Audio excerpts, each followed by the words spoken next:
আওয়ামী লীগ সরকারের সময় বিতর্কিত নির্বাচনের দায়িত্ব পালন করা আরও ২২ জেলা প্রশাসককে বাধ্যতামূলক অবসরে পাঠিয়েছে সরকার।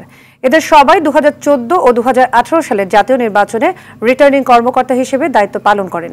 জনপ্রশাসন মন্ত্রণালয়ের সিনিয়র সচিব ডক্টর মোহাম্মদ মোখলেসুর রহমান বলেন, ডিসিরা অন্যায়ের প্রতিবাদ না করে নেতিবাচক ভূমিকা রেখেছেন। বিস্তারিত বেলাল হোসেনের রিপোর্টে। ২০১৪ সালের একতরফা নির্বাচনে বিনা প্রতিদ্বন্দ্বিতায় বিজয়ী হন আওয়ামী লীগের ১৫৪ জন সংসদ সদস্য। ১৮ নির্বাচনের সভায় অংশ নিলেও অভিযোগ ওঠে রাতের ভোটের, আর ২৪-এর নির্বাচনও ছিল বিতর্কিত।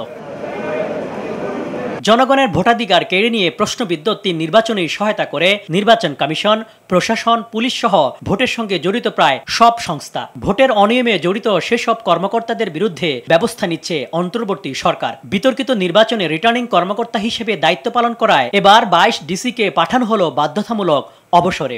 আমরা এটাকে কেউ বলি বিতর্কিত, কেউ বলি অগ্রহণযোগ্য, কেউ বলি দিনের ভোট রাতে ইত্যাদি।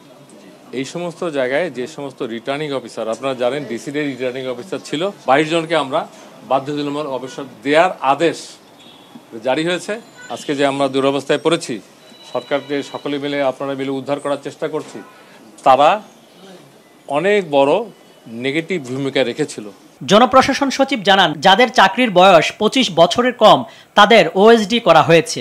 যারা রিটায়ার করে চলে গেছে, অথচ আমাদের সার্ভিসের অনেকেরই নামে কোটি কোটি টাকার অভিযোগ, এগুলো কিন্তু আমরা দুদকে মামলা দিচ্ছি। অথবা রিটায়ারমেন্ট হয়ে যাওয়াই মানে যে মুক্তি, তা না। এই অপরাধের সাথে যারা জড়িত, রিটায়ার হয়ে যাওয়ার পরেও তারা কেউ এখান থেকে, আমি বলি যে আপনারা তো ওখানেও ফলো আপ করেন। বিতর্কিত নির্বাচনে দায়িত্ব পালন করে অবসরে যাওয়া কর্মকর্তাদের বিরুদ্ধেও ব্যবস্থা নেওয়া হবে বলে জানান সিনিয়র সচিব। এর আগে ২ দফায় আরও ৩৩ জন সরকারি কর্মকর্তার বিরুদ্ধে ব্যবস্থা নেয় অন্তর্বর্তী সরকার। বিল্লাল হোসেন, RTV, ঢাকা।